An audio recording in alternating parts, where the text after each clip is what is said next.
30 août, pour la rentrée de la saison 2 de À huis clos, la chronique de Karen Noblinski et Rachel Flore Pardo. Et ce matin, nous sommes avec Karen. Bonjour Karen. Bonjour Ilana et ravie de vous retrouver.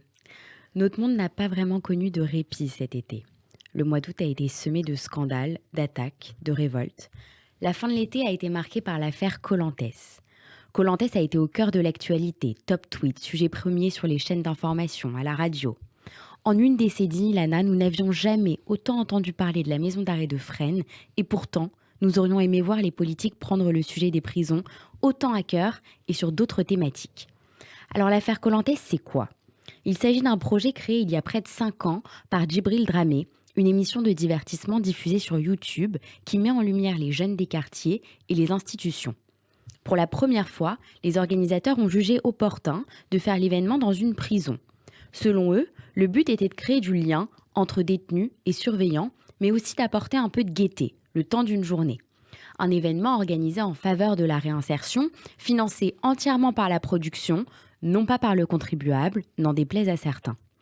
Une première partie de l'événement dédiée à des activités culturelles, un spectacle, un échange entre détenus et bénévoles. Une deuxième partie, objet de la discorde, dédiée à des activités physiques, jeux d'eau, tir à la corde et bien sûr, le karting. Mais entrer dans une prison, ce n'est pas une chose facile. Cela impose des obligations strictes et des formalités rigoureuses que seule l'administration pénitentiaire et le ministère de la Justice peuvent autoriser, ce qui semblerait avoir été le cas. Pour l'événement, et même si cette condition n'a pas été honorée par l'établissement pénitentiaire, les organisateurs avaient explicitement prohibé la participation des détenus condamnés pour des atteintes à l'intégrité physique. Bien qu'ils s'entendent que l'opinion publique ait pu être choquée par l'activité de karting, qu'elle ait pu être mal perçue par certains, il est étonnant que Kolantes ait suscité l'ardeur de tant d'élus. Alors justement Karen, en quoi cela vous paraît-il étonnant ? Nous, avocats, magistrats, surveillants, greffiers, bénévoles de l'OIP, contrôleurs des lieux de privation de liberté, SPIP, psychologues et médecins en milieu carcéral, nous savons bien que la prison, ce n'est pas Kolantes. Nous savons ce qui se passe derrière les murs, alors ne cédons pas à la tentation de la confusion.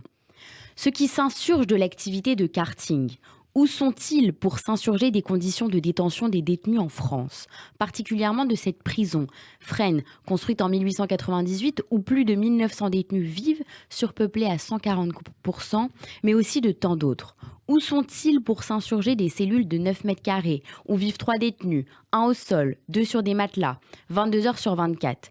Où sont-ils pour s'insurger des puces de lit, de l'accès médiocre aux soins ? Où sont-ils lorsque le taux de suicide ne cesse d'augmenter ?